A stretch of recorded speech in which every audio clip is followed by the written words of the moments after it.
2019 लाया गया है। जिस मंत्री जी ने इस बिल को लेकर आया है उनकी नीयत के ऊपर कभी शक नहीं किया जा सकता है। हम विरोध में रहने के बावजूद भी ये मानते हैं कि इस देश के अंदर अगर सबसे अच्छा काम कोई मंत्री करता है तो वो नितिन गडकरी जी करते हैं। और इसकी जिंदा सबूत हमने पुणे मुंबई एक्सप्रेसवे जब बनाया गया था तो हमने पूरी दुनिया को दिखाया था कि अगर हम भी कुछ अच्छा काम करना चाहे तो कैसा कर सकते हैं, और इसका पूरा श्रेय अगर किसी को जाता है तो माननीय नितिन गडकरी जी को जाता है।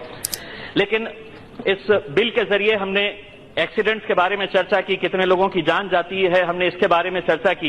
लेकिन मंत्री जी, मैं आपको एक इंसानियत का मुद्दा इस बिल से जुड़ा हुआ है। 2 दिन पहले नवी मुंबई के कामोठे इलाके में सार्थक चोपड़े नाम का 7 साल का लड़का अपने मां बाप के साथ सड़क से जा रहा था। शाम का वक्त था। सामने से एक स्कोडा गाड़ी तेज रफ्तार से आती है और सड़क चलने वाले लोगों के साथ जितनी भी गाड़ियां उस रास्ते के बीच में उसके सामने आती है उनको कुचल कर निकल जाती है। वो लड़का 7 साल का अपनी जान गंवा बैठा, वो मर गया।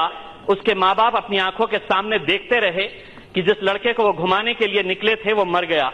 उसी के साथ साथ 32 साल का एक वैभव गुरव नाम का लड़का उसी गाड़ी के चक्के के नीचे आ जाता है और मर जाता है। उनका कसूर क्या था? तो इनका कसूर कुछ भी नहीं था। ये कसूर अगर किसी का था तो सामने आ रही जो गाड़ी थी वो गाड़ी चलाने वाला शराब पीकर गाड़ी चला रहा था। 7 लोग आज भी जिंदगी और मौत से जूझ रहे हैं। अस्पताल के अंदर वो जिंदगी और मौत से लड़ रहे हैं। मुझे मालूम है कि हम इस अमेंडमेंट के जरिए सेफ्टी और सिक्योरिटी के बारे में हम चर्चा कर रहे हैं, लेकिन आप मुझे ये बताइएगा कि उस मां बाप को आप क्या जवाब देंगे जिसका 7 साल का बच्चा वो घुमाने के लिए निकलते हैं और वो अपनी आंखों के सामने वो बच्चा अपनी जान दे देता है। आप ये कहेंगे कि हम उन्हें कंपेंसेशन देंगे, लेकिन कोई कंपेंसेशन एक मां को अपने बच्चे की कीमत नहीं लगा सकता है। हमें ये सोचना है कि आप हमें ये बताइएगा कि ड्रंक एंड ड्राइविंग के कितने केसेस होते हैं, कितने एक्सीडेंट्स होते हैं, कितनी मौतें होती है।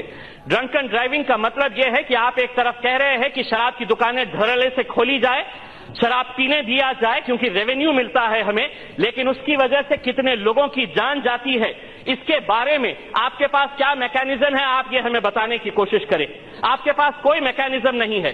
जब सुप्रीम कोर्ट ने यह आदेश दिया था कि 500 मीटर नेशनल हाईवे और स्टेट हाईवे के बीच में कोई भी शराब की दुकान नहीं रहनी चाहिए, तो पूरे देश ने इसका स्वागत किया था। लेकिन जितने भी शराब की दुकान वाले थे, जितने भी बियर बार वाले थे, उन्होंने एक लॉबी तैयार की और उसके बाद ये फैसले को बदल दिया गया।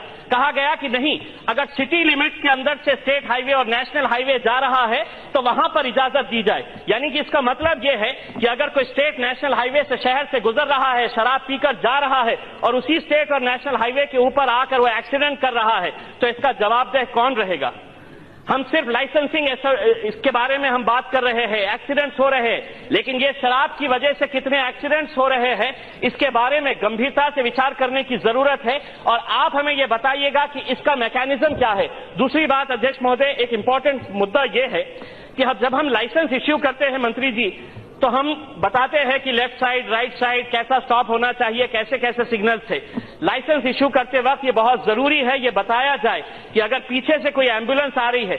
मंत्री जी, आज जब विदेश के अंदर जाते हैं और विदेश के अंदर देखते हैं कि लाइसेंस, अगर कोई एम्बुलेंस आ रही है, सायरन की आवाज हो रही है, तो पूरी गाड़ियां वहीं का वहीं रुक जाती है और एक सेफ एक्सेस दिया जाता है फायर ब्रिगेड की गाड़ियों को और एम्बुलेंस को। लेकिन हमारे पास किसी भी शहर के अंदर, किसी भी गांव के अंदर देख लीजिएगा, वो बेचारा सायरन वाला, वहां पर एक पेशेंट पड़ा हुआ है, जिंदगी और मौत से लड़ रहा है, सायरन बज रहा है और कोई गाड़ी हटने के लिए तैयार नहीं, क्योंकि हमारे को सिखाया ही नहीं गया है लाइसेंस देते वक्त कि गाड़ियां कौन सी साइड में होनी चाहिए अगर सायरन बजता है तो। दूसरी बात अध्यक्ष महोदय, हम ये मानकर चलते हैं कि एक बहुत अच्छा सिस्टम इसके जरिए आप कर रहे हैं। सेफ्टी के मामले के अंदर पूरा सदन एक साथ आपका तायीद करता है, हम आपका सपोर्ट करते हैं, लेकिन हम समझते हैं कि ड्रंक एंड ड्राइविंग एक ऐसा मुद्दा है जिसके ऊपर पूरे सदन को बहुत गंभीरता से सोचने की जरूरत है। और हम समझते हैं कि मंत्री जी इसके ऊपर अपना स्पष्टीकरण देंगे कि किस तरह से हम ड्रंक एंड ड्राइविंग के एक्सीडेंट्स को कम कर सकते हैं। बहुत बहुत धन्यवाद। Thank you.